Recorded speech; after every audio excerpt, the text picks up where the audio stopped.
И когда на поезде мы приближались ближе вот, к Ингушетии, я эту атмосферу настолько глубоко чувствовала. А ничего красивого там не было.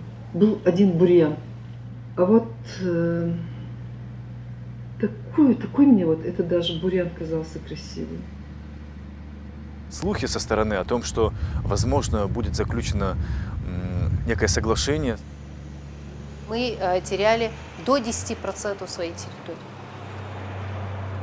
Почему именно сейчас вы решили, что эти земли их, а не наши? Это архитектурные комплексы, это наследие, наше наследие. Я в это не верил. 2 недели люди стояли на площади, выступали. Земля, земля и еще раз земля.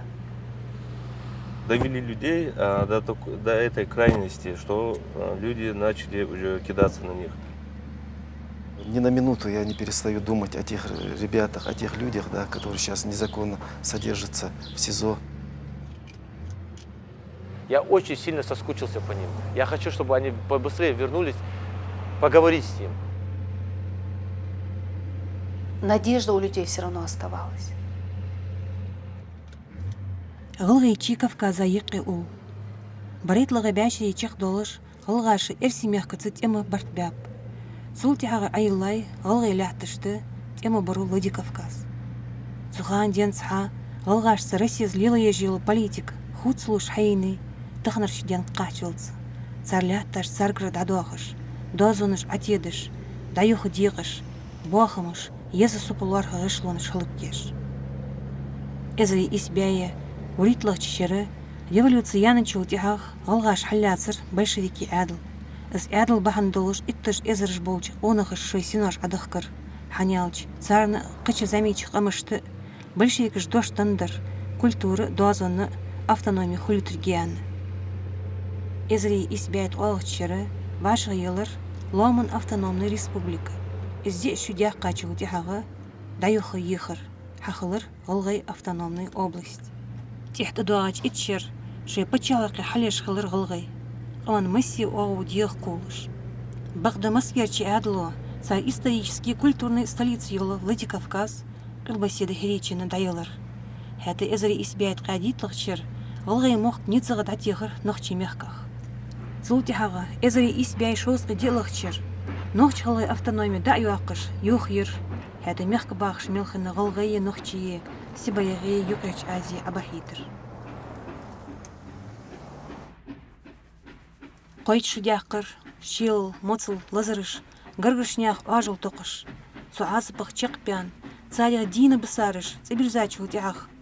Дуқ барышай тинашк чебах еще атш бысыр. Пригородный район, әдлу тишаш былғық, хершк yiтрах.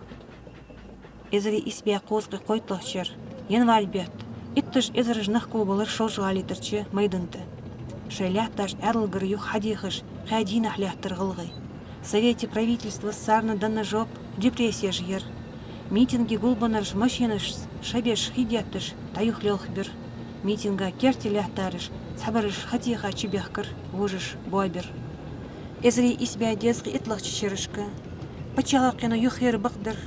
Әділуқ амашты, дұғылы депрессия жлуахты ялге, цар юх я бұғыныш мехт отты езілге.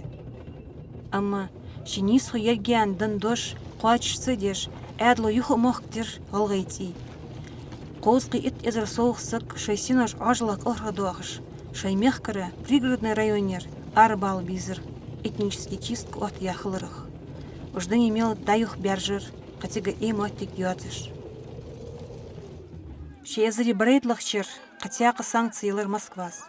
Масызы ғылғай болуш хабенш мехках тияқы дағы дияққа, Нұқчы республика далеян. Тахын ғылғайчы Россиян әгір замағылы субъектіе.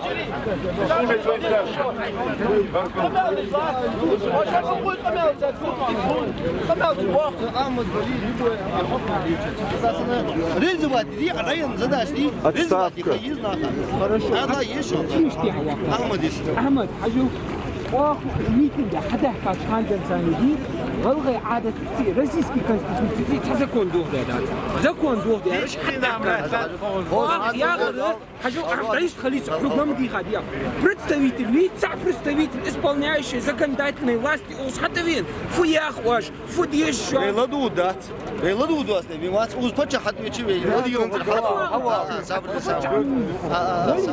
ну ладно любой вопрос решить надо один из вопрос решать есть станция решать да что он не государство еще не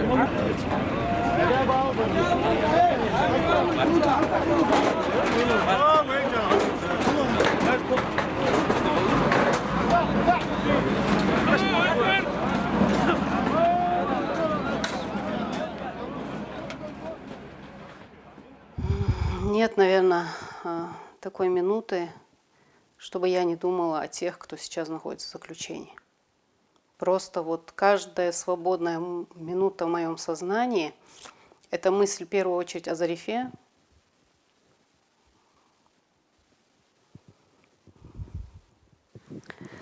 ну и о стариках. Вот, поэтому думаю о них.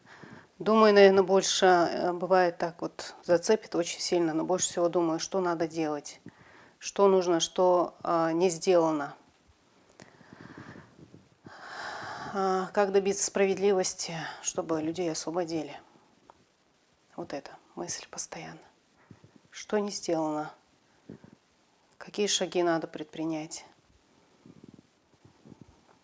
как бороться с беззаконием и несправедливостью, и с тем, что люди абсолютно безвинно, абсолютно с недоказанной виной сидят за решеткой.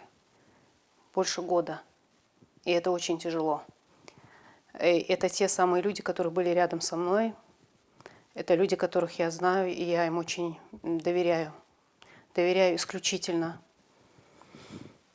Это очень порядочные, очень мужественные люди. Рядом с ними становишься сам сильнее.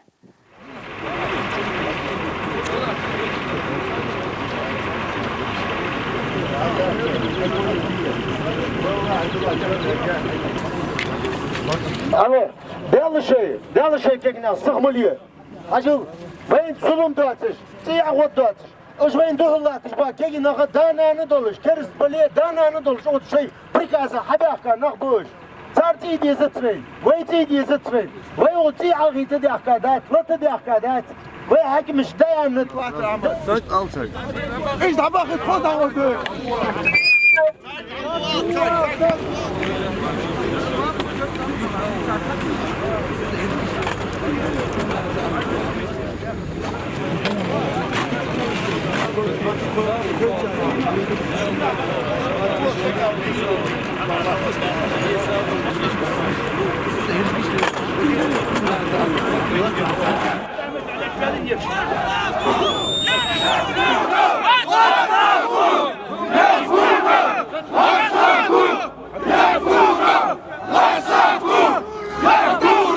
События октября 2018 года, ну, я впервые услышал об этом, за 2 дня до этого митинга, услышал, что власть собирается передать территории.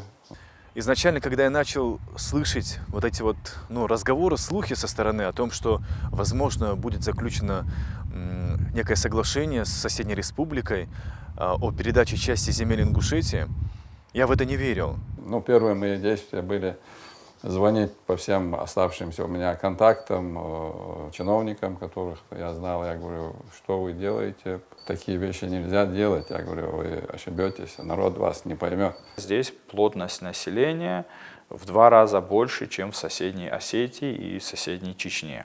ровно в 2 раза превышает. То, что начали именно с республики, где ну, земельный вопрос самый болезненный, это, конечно, очень вызывает вот, дикость. Поэтому остро чувствует несправедливость власти. И здесь этот вот момент, когда вот в сознании там сидят 44-й, 1973 в Грозном, 92-й год в пригородном районе, вот это вот все, оно как вот наслаивалось, вот эта вот постоянная несправедливость по отношению власти, по отношению к ингушам, причем вот федеральной власти. Депутаты не знают, что происходит. Депутаты не знают, о каком соглашении. Они знают о соглашении, но не знают, о каких землях. Они не знают, передали или не передали. Они не знают вообще, кто в выигрыше, кто в проигрыше. Один из этих чиновников даже заплакал, узнав вообще, какие земли передали. Вы понимаете? Заплакал. Мы теряли до 10% своей территории. До 10%. Мало того, что это не просто какие-то брошенные земли. Это не какие-то там необрабатываемые территории, да, или на равнине. Это горная Ингушетия, это архитектурные комплексы, это наследие, наше наследие. Вообще у ингушей у них особое отношение к любым могилам, к любым памятникам, как говорится, кто бы там ни был. Тут Борга-Каш вообще там со времен Золотой Орды стоит, они вот там ходят, белят.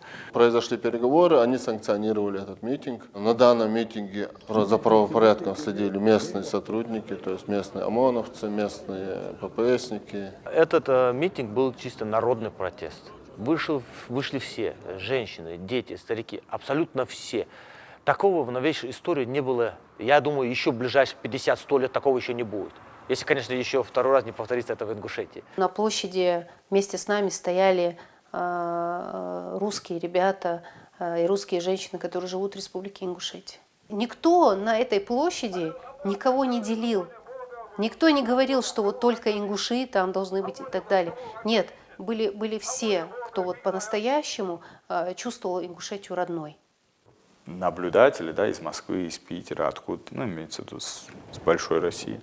Говорю, это как бы, это митинг или что? Это как бы как старики сидят, молодежь вокруг как-то суетится, кто там чай подносят, там еще что-то, какие-то там пышки, да, там раздают. Когда это был круглосуточный митинг, да, там по ночам жгли костры, там сидели, то есть там такие бивуачные картинки были, потом уже как бы октябрь месяц уже как бы не так жарко, то есть там завернувшись в эту изоляцию, там сидели, там кто-то там начинал там у костра, в общем, песни петь, если бы не так холодно, вообще можно было бы сказать романтика. В последний день, когда мы оттуда уходили, мы знали, что мы должны делать.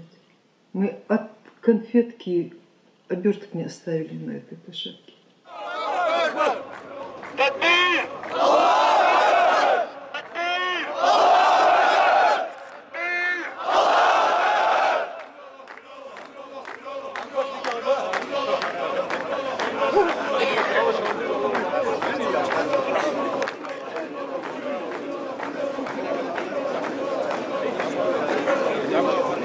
Особенно было как бы, ну, комично, ведь, то есть там,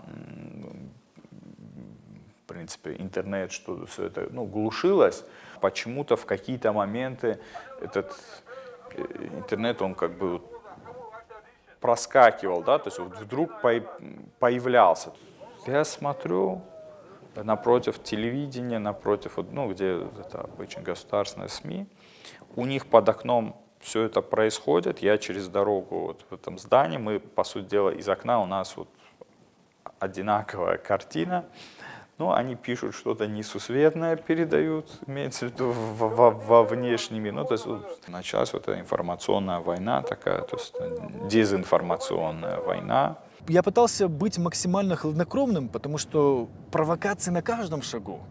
На каждом шагу. Вы понимаете, при таких попытках сделать провокацию, все равно там не было нарушений, все равно не было преступлений.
В течение этих 2 недель собрали 51 с лишним тысячи подписей.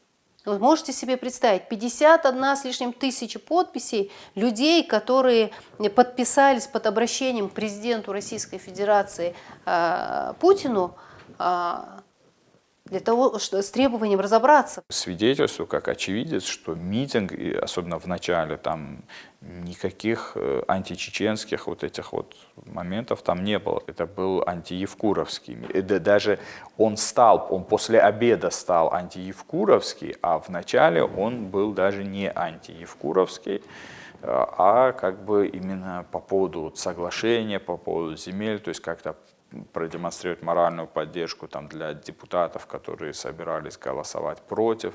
Почему вторая встреча с Мотовниковым была назначена 16 октября? Да потому что уже к этому дню соглашение вступило в силу.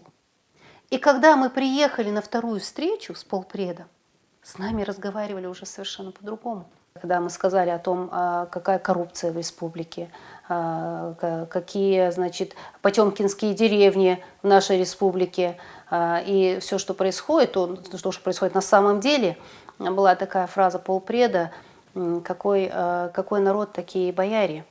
Получалось, что руководитель соседней республики по ночам путешествует по соседней республике и производит, ну, просто своим, не целенаправленно, а своим фактом своего появления приводит к возникновению стихийных митингов в разных, так сказать, городах и селах. Когда я ехал в Малгобек, и кто-то спросил, а как мы узнаем, что, где точно находится, живет Ахмед Барахоев, этого не нужно было делать, потому что настолько много машин ехало в одно направление, что я был в шоке. Бордюр, не бордюр, без разницы, летели под 160, под 150, именно к нему.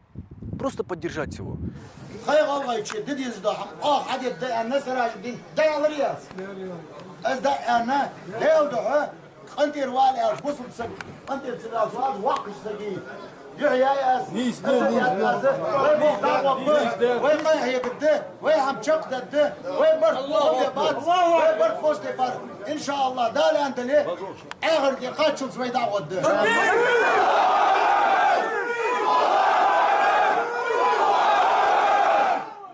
Ну, у нас в значительной мере вот, не сохранились старики в том функционале, в каком они здесь как бы играют роль. По сути дела, у них это все, что у них осталось, потому что как бы, ну, материальная культура была, ну, она пропала, да, как говорится, там, за годы депортации это оказалось утрачено. И то есть вот эти старики, у них это единственное, что вот они оттуда сумели привести обратно, и как бы вот вокруг них вот это все сформировалось общество. Жители этой республики ждали, может, следующая глава будет лучше, делает лучше что-нибудь для своей республики, для своего народа. А нет, этот последний, который был, он перешел все границы, которые до него, которые были, которые не переходили. Самое главное, это было решение Конституционного суда Республики Ингушетия. И и председатель Конституционного суда Аюб Гагиев, и судьи Конституционного суда, они вписали свои имена в историю историю Ингушетии, потому что это было мужественное решение, это было законное решение. И решение о том, что закон, утверждающий соглашение об установлении границ между Республикой Ингушетия и Чеченской Республикой, противоречит Конституции Республики Ингушетия, соответственно, этот закон не имеет силы. Евкуров подал иск против этого решения в Конституционный суд Российской Федерации. Отменить решение Конституционного суда Республики Ингушетия никакой другой суд не имеет права. Но произошло то, что произошло. Конституционный суд в Петербурге вынес решение о том, что решение Конституционного суда Республики не прямо там было, а как-то косвенно это все выглядело, что, это все, то, что сделал Евкуров, законно, то, что сделал Конституционный суд Республики Ингушетия, незаконно. Вот так вот как бы. Конституционный суд Российской Федерации.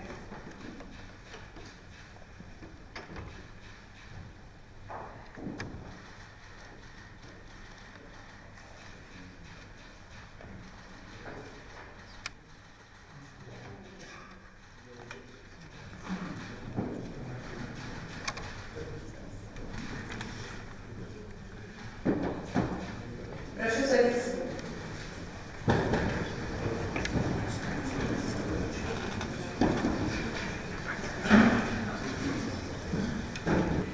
На основании изложенного полагаю, что соглашение об установлении границ между Республикой Ингушетия и Чеченской Республикой и закон Республики Ингушетия 4 октября 2018 года номер 42 РЗ приняты в рамках компетенции заинтересованных субъектов Российской Федерации, и их положение не противоречит Конституции Российской Федерации.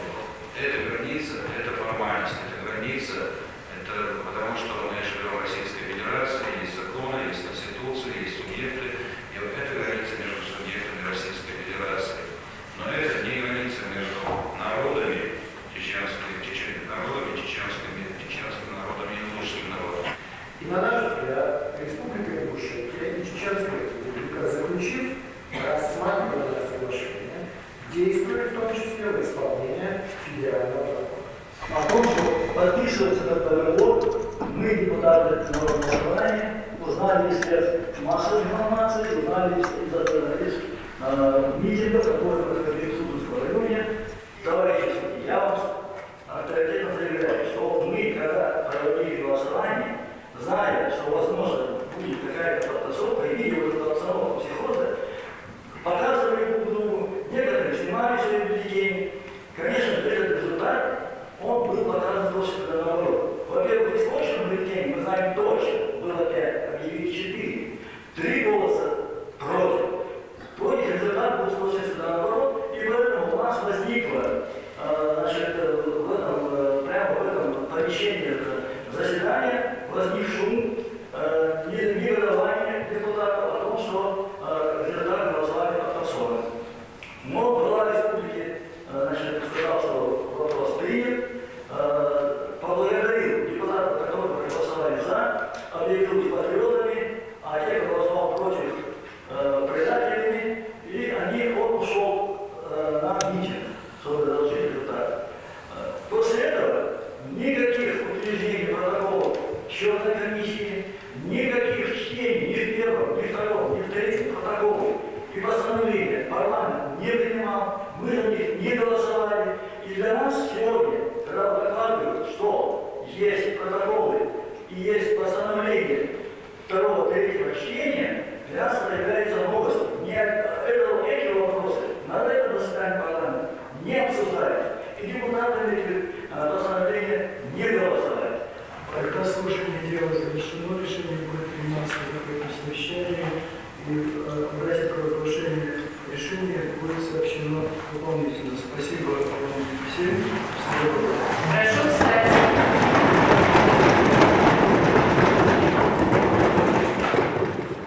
Была подана поправка об изъятии какого-то абзаца, в котором говорилось о том, что право, решение территориальных, то есть решение о том, что упразднить Республику Ингушетия, войти в состав, передать какие-то территории, принять какие-то территории в состав Республики Ингушетия, решается с помощью референдума, всенародного референдума. Вот эту статью Евкуров пытался удалить из Конституции втихаря. Тут уже вот эти бывшие, то есть организаторы прошлого митинга опять выступили организаторами еще нового митинга.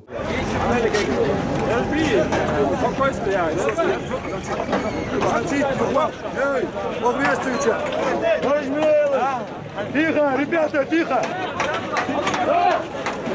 Тихо, тихо, тихо,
пришел вот так, потому что здесь люди были, стояли вот здесь.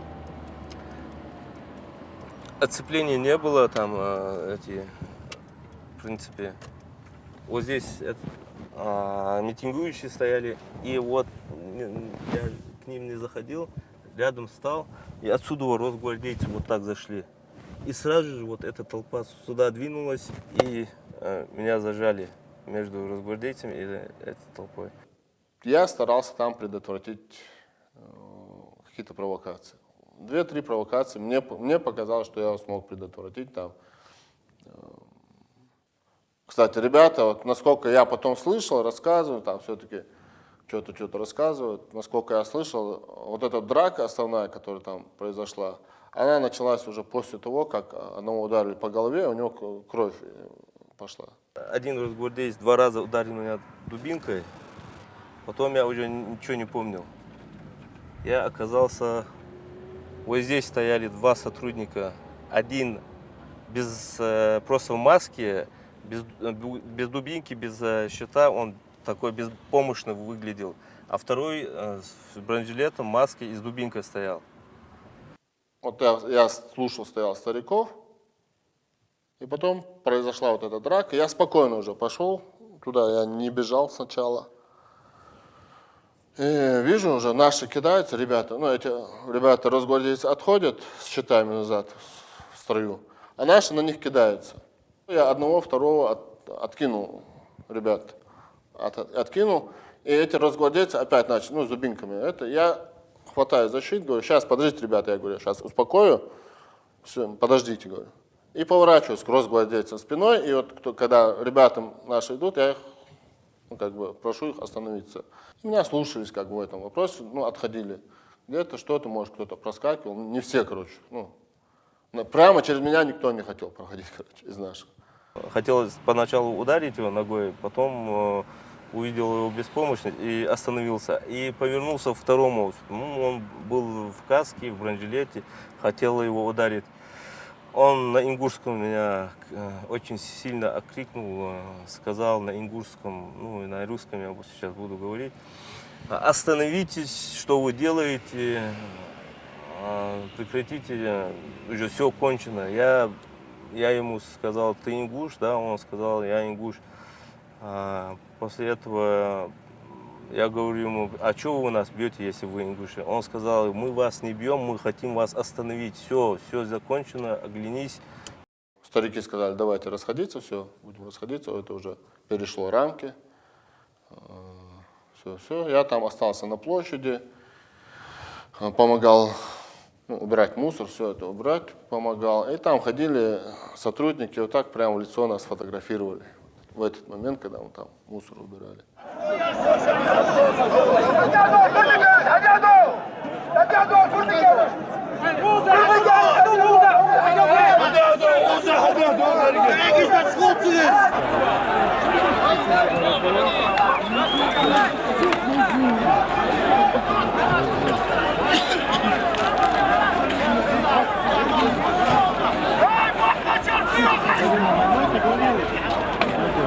Ошибку подключения. Да, в кепку хахи зубуровки. Да, и помекати, да.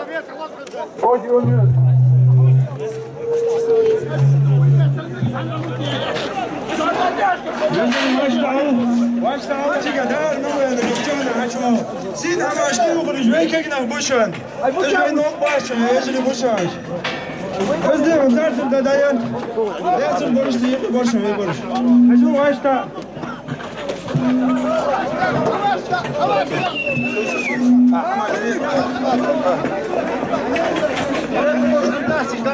Rejiri, Radu, Auzu billahi mineşşeytanirracim.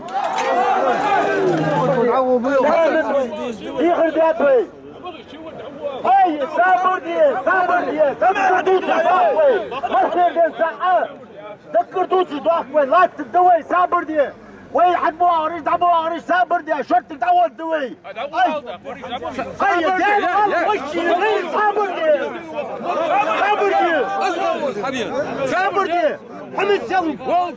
Без зваться! Сабурди! Сабурди, успокойтесь! Успокойтесь! Сабурди! Усаточки! Вы дизждать! Латер дизждать! Вы латдахадать! Вы политические требования! И в Куров! Того, Яхвей! Того! Отставка! Отставка! Еще раз! Отставка! Fit me nooit, als je laat het maar geen dus gaan doen. Nou, als het weer zo gaat, hanchel daar, hoog ledo daar, hadden hanchel daar, hoog ledo, zo hanchel daar. Wij kijken maar, gaan we wat doen. Wij kwaad boven door doen. Als het weer zo gaat, zo daar bij me dus. Had short de master, hadden we dan, hadden we. Zo zie, samen die, ledo. Ook zo gaan we. لا عقيس والله ويقول لك شقال شو تصير صوتك فدي يا حاج خوتون فدي ديز خوتون يخار مستال ديز خوتون سخمله يا غردي لقو يا غتش دي مالا دوجك دي غدواس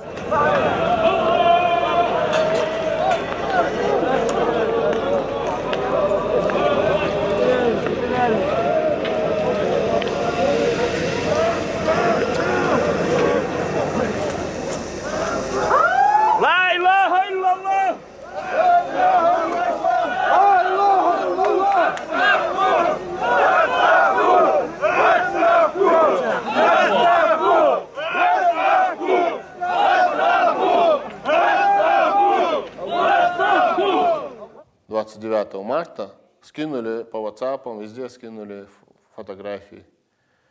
И там моя фотография тоже была, когда я на митинге участвовал.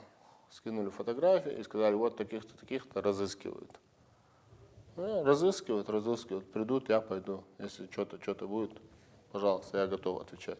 Я не считал, что я схватился за щит, пытаясь остановить конфликт между нашими ребятами простыми гражданскими и между росгвардейцами. Я не думал, что за это будет как-то какое-то наказание мне будет. Все люди должны думать о том, что сегодня происходит. Вот, заодно должны быть все люди. Я так считала тогда своим неправильным умом, наверное. И эти люди, этих людей, которые идут вот эту группу вот, с Ахмедом и остальными, они просто их повели за собой туда, где были провокаторы. Я не знал, что за деньги можно настолько сильно предать все ценности. Свой народ, свой тейп, не знаю. Все. Оказывается, люди готовы на все. Врать в упор многотысячному, не знаю, скоплению людей, то есть народу в целом, вернее сказать, ради, не знаю, каких-то привилегий. Да куда это унести? Как можно испоганить свое имя и жить с этим? Я не знаю, как может дальше человек жить. Я не представляю себя с таким предательством за спиной. Как можно жить? Мои дети как будут жить с этим? В этой стране, если будет соблюдаться то, что написано в Конституции, вот тогда я пошел бы работать в органы внутреннего дела, защищать свою родину, свою республику, свой народ.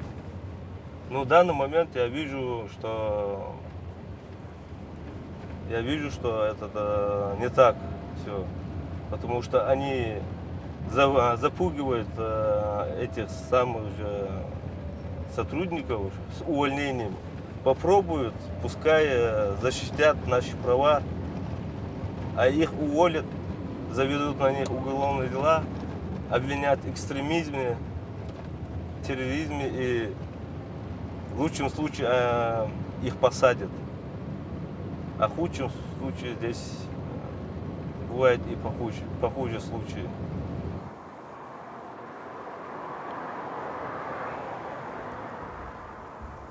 Клянусь, я не знаю, с чего начать. Давай.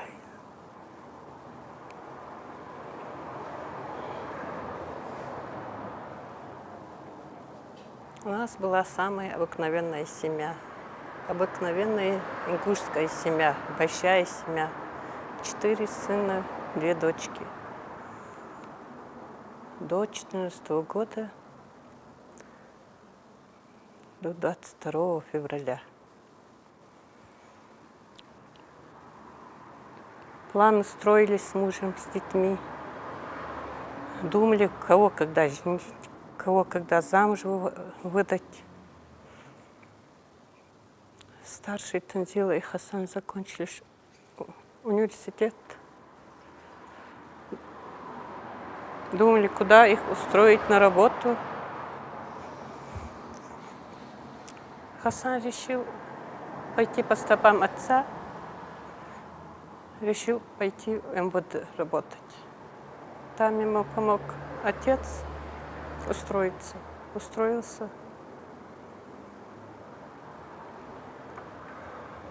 Я захотел выйти работать именно по направлению экономического преступления. Тогда я молодой, мне казалось, что приходят разные люди, которые государство или кто-то там как-то совершил в отношении них там преступление, приходит заявление, ты берешь заявление и дальше работаешь, помогаешь этим людям. Но на деле оказалось совсем не так. Я ошибался. 22 февраля утром все перевернулось. До 23 февраля 2014 года и после. Побывал я, известно, не только в республике, но и в России, в таком месте, как Центр противодействия экстремизма.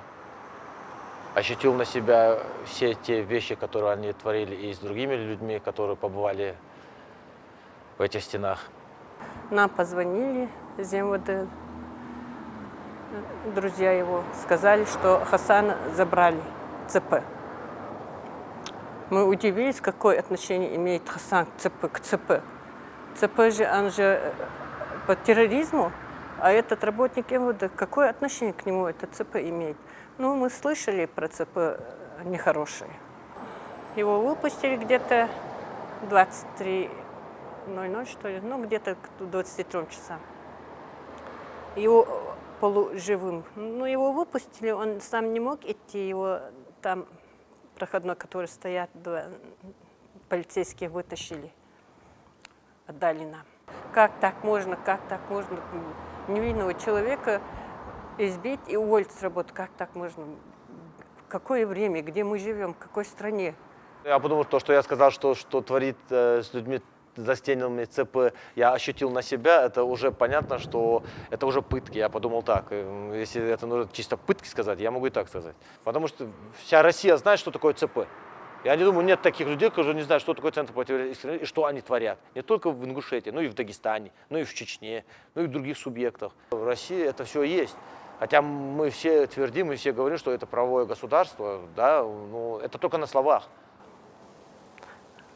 Магомед говорил, что это так, что он это так не оставит, что без причины, без какой-либо причины, что избили его за то, что он мешал там работать кое-кому. Кто там коррупцией занимался, наверное, скорее всего. А он шел против коррупции. Он действительно антикоррупционер, Хасан. Никто не хотел, если они не поднимали бы этот вопрос земельный, там, эту коррупцию не развели бы по всей республике, не ограбили эту республику. Никто не вышел бы на митинги, никто ничего не сказал бы. Но они довели людей до крайности, до крайней точки, где уже невозможно было сидеть дома. Поэтому все не там, где 20, 30, 40 человек вышли на этот митинг. На митинг вышла вся республика.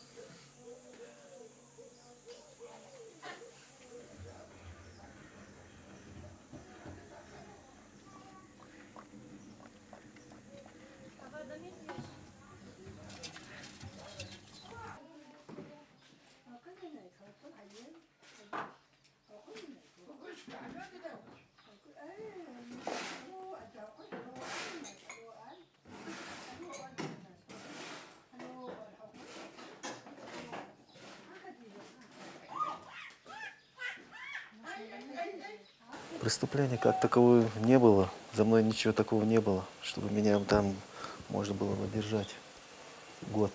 И я изначально говорил и на продлении, и на суде, что я не преступник, что я не уголовник.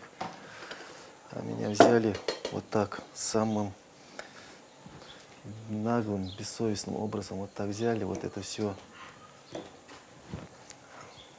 Собрали это дело. И вот так я оказался в местах не столь отдаленных, ну, в СИЗО. Меня отвезли в Магасский районный суд, там оштрафовали на 20 тысяч. И когда я выходил из Магасского районного суда, там уже меня ждали сотрудники СОБРа из Нальчика. Вот там меня задержали, посадили в машину и отвезли в Нальчик. 14 апреля приехал, и где-то 17 апреля есть рынок «Фабрика» называется в Назране. Там из «Газели» вышли человек 10 в камуфляжной форме, маска, повалили меня на землю, я был весь испачкан, повалил клип по земле, затащили в «Газель», не знаю, куда меня увезли, я не знал вообще ничего, я не знал, зачем меня вообще забирают, так, как будто я какой-то террорист, бандит и экстремист. И со мной там в «Газели», я спрашиваю, куда мы едем, они не разговаривали, поставили мне автомат на горло, говорят, типа, руки вверх подними и замолкни. Я говорю, хорошо, никаких проблем, я руки подтял, я замолк, потому что когда на тебя железо дуло касается, это совсем другие ощущения. После того, как я отказался от особого порядка, адвокат мне сказал, что с первой части на вторую часть переведут и дадут мне от 5 до 10 лет, если я изменю свои показания против лидеров протеста. Корректно относились. Ну, было вот такое психологическое давление. Пытались оказывать там, тебя там на 10 лет посадят, там, как организатора, туда-сюда, такие вот разговоры, короче, пошли. Если ты, короче, в сознанку не пойдешь, я говорю, пожалуйста, говорю, что хотите, то делайте. Что сможете, то и делайте, говорю. Сколько вот сидел, думал, просто вот за что. Я просто в голове не могло это уложиться. В здравый смысл. Никакой логики не поддавалось это. Вот то, что с нами там происходило, это только я знаю, через что я прошел этот год, что я увидел. К нам отношение в целом, я скажу, может кто-то не согласится, но я считаю, что в целом сотрудников вот СИЗО, ну, это сложно, конечно, назвать человеческим отношением, но издевательств таких, например, по отношению ко мне не было. Ну, я доверял ему, он бумаги клал, я расписывался, а там он дал мне подписать позицию следствия, потому что я шел по особому порядку. А там было указано, что Барахой, Погоров, вот эти лидеры, что они меня вызвали, и что они меня побудили противоправным действиям в отношении правоохранительных органов. А на самом-то деле этого вообще я только на митинге вот этих людей узнал первый раз в жизни, я их увидел. Я говорю, за что меня задерживают? Административное правонарушение, что ты 27-го незаконно там находился на митинге. Я говорю, разве за административное правонарушение вот так задерживают? Я говорю, если вы бы мне отправили бы повестку, или бы сказали бы, я приехал бы сюда. Ну, а он, этот ингуш, подошел и стал меня чистить штаны. Типа, мы должны в суд поехать. Я говорю, ты что, боишься, что там меня увидят в таком состоянии? Не надо меня чистить. Я говорю, я вот так поеду. Как вы сделали, так и поедем. Поехали в суд, и такой есть всеобщий любимчик у ингушей, в кавычках я скажу, судья Панченко. Он сказал, 20 тысяч, иди с миром. Я из зала суда вышел, все, и 23-го меня уже задерживает Центр противодействия экстремизму Северо-Кавказского федерального округа. Дислотируются они, и у них находятся в здании города Нальчик. Вот этот адвокат мне угрожал, что на вторую часть переведут и дадут мне от 5 до 10 лет. Я ему тогда сказал, что я лучше здесь от 5 до 10 лет отсижу, чем выйду там и будут на меня показывать пальцем, что я их, вот этих достойнейших людей, оклеветал.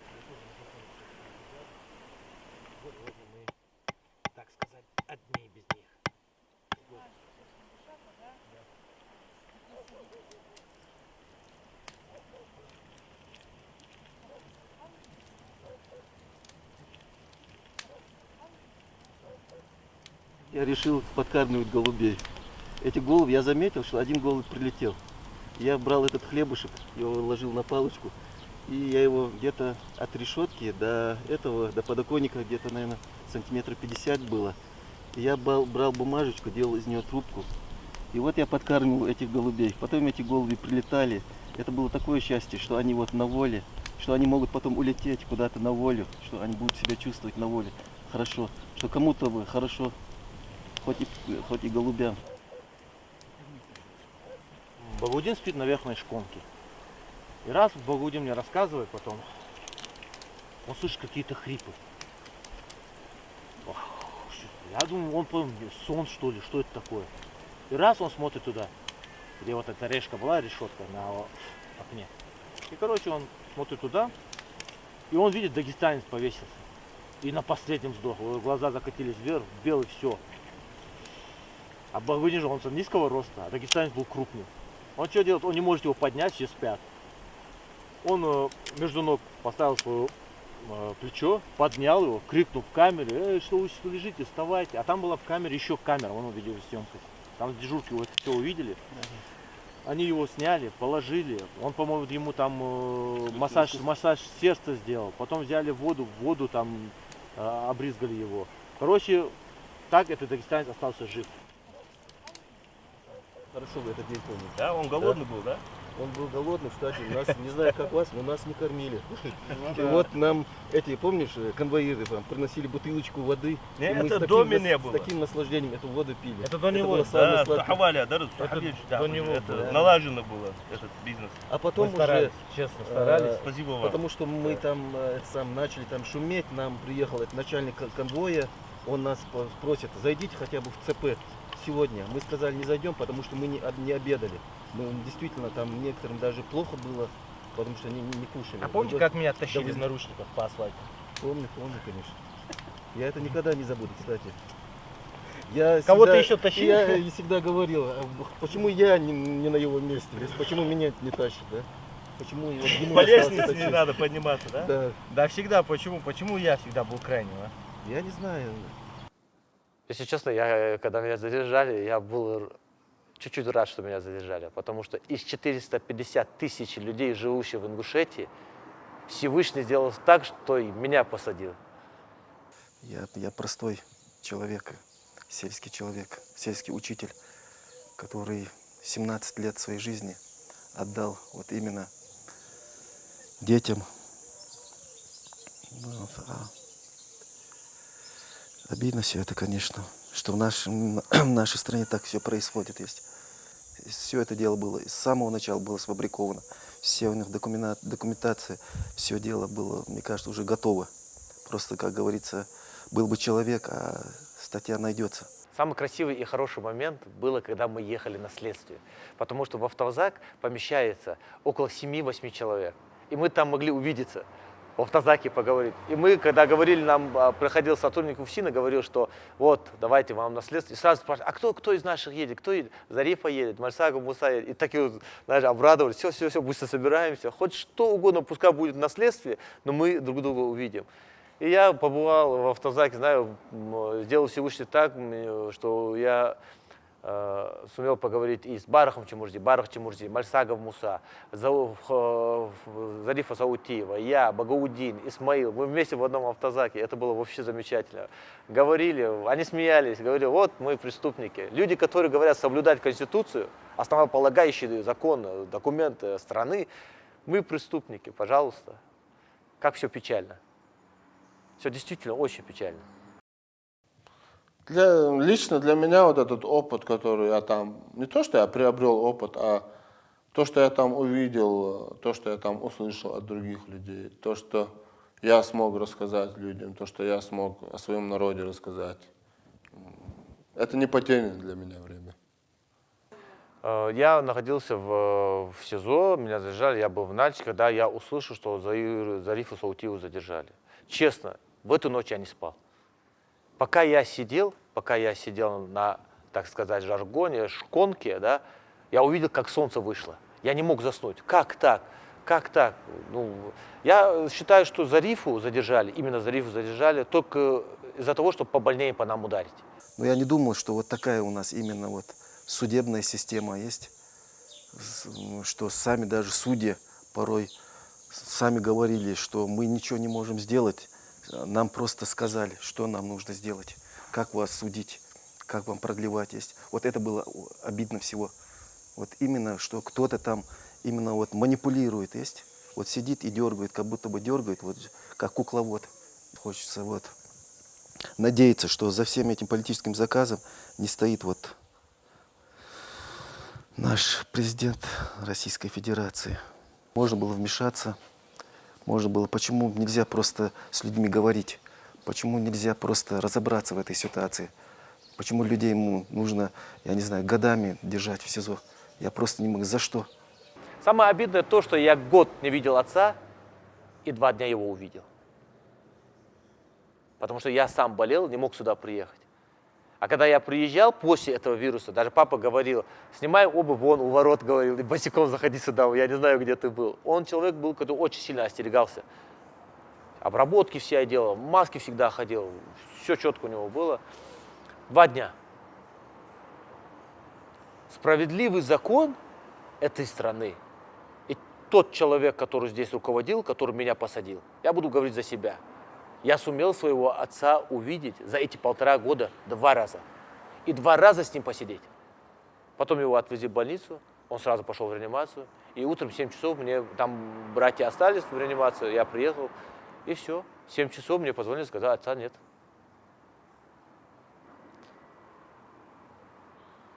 Ну, я...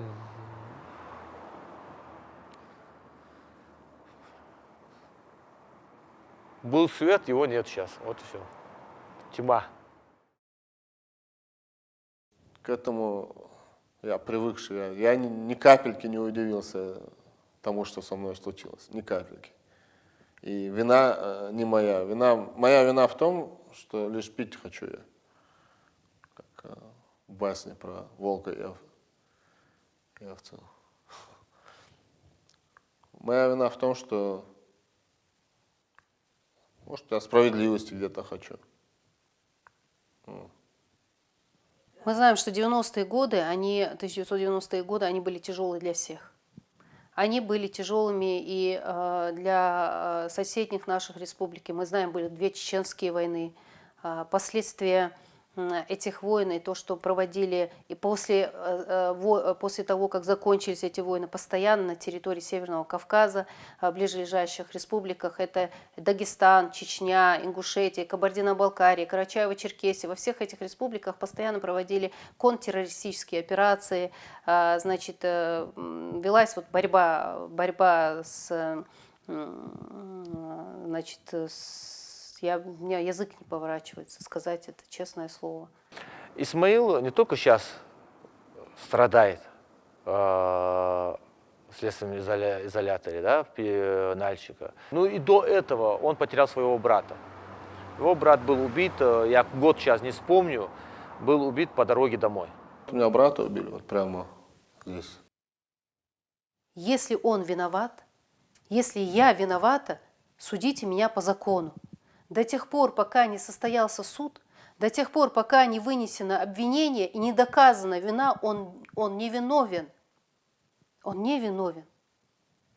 И вот эти вот продолжающиеся по сей день, получается, продолжающие бессудные казни, конечно, они вызывают протест молодых людей. Каждый думает о том, что я ни в чем не виноват, и завтра я могу стать такой же жертвой. И сегодня это то же самое, что сегодня говорит, что эти люди, которые сидят, они экстремисты. Вот ради бога, посмотрите на меня. Какой из меня террорист, экстремист и бандит? Я законопослушный гражданин этой страны. Я хочу жить, как живут все нормальные люди. Я и предупреждал своих друзей, что могут быть репрессии, что вот то, что мы сейчас говорим, что весь мир услышал о нас, вот то, что мы вот так вот провели, простояли, показали единство, дисциплину, организованность, я говорю, нам это не простят. Я говорю, нас примерно накажут. Мы уповаем только на Всевышнего, и на Него только будем уповать, и просить только будем у Него. Я не про это говорю. Я говорю то, что нарушили мои права. Конечно, я буду делать дуа, чтобы этого человека наказали, который нарушил мои права. Дело не в этом. Хорошо, мои права нарушены, я в нищете, я в долгах. Куда мне обратиться? А жил ты как чиновник, ты мэр города, не знаю, руководитель администрации села, не знаю, депутат, да без разницы мне кто ты. Кому мне обратиться, что мои права нарушены? Вот скажи мне.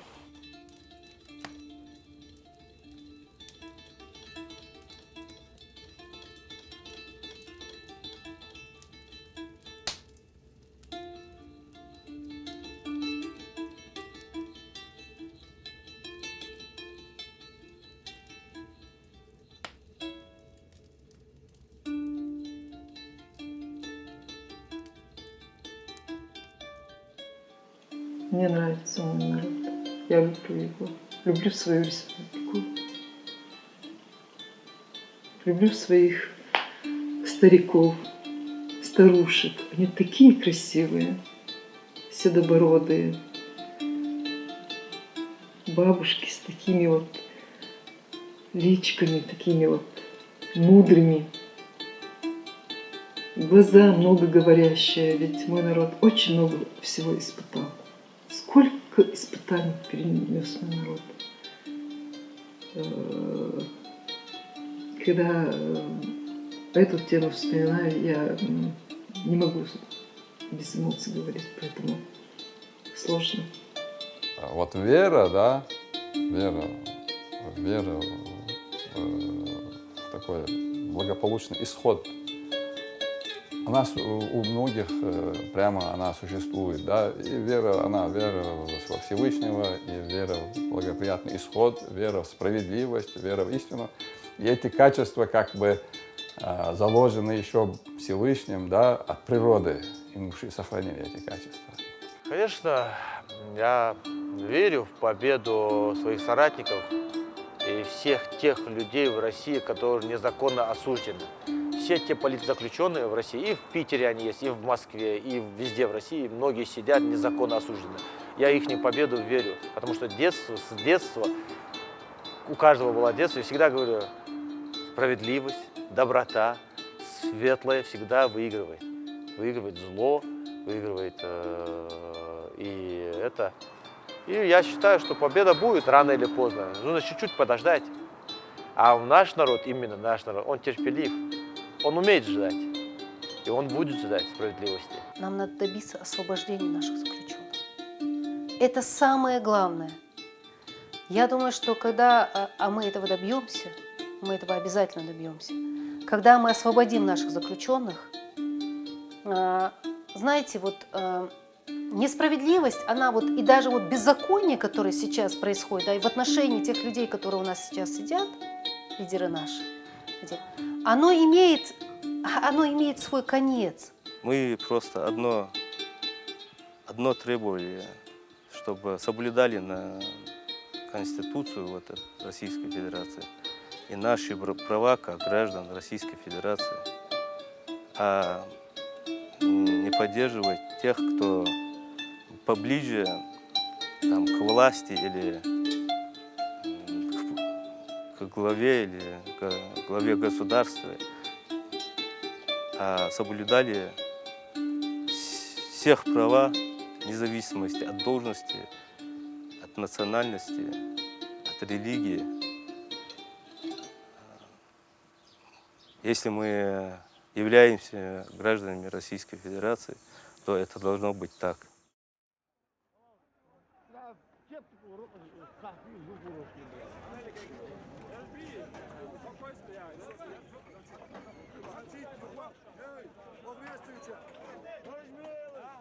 Тихо, ребята, тихо! Тихо, тихо, тихо, тихо!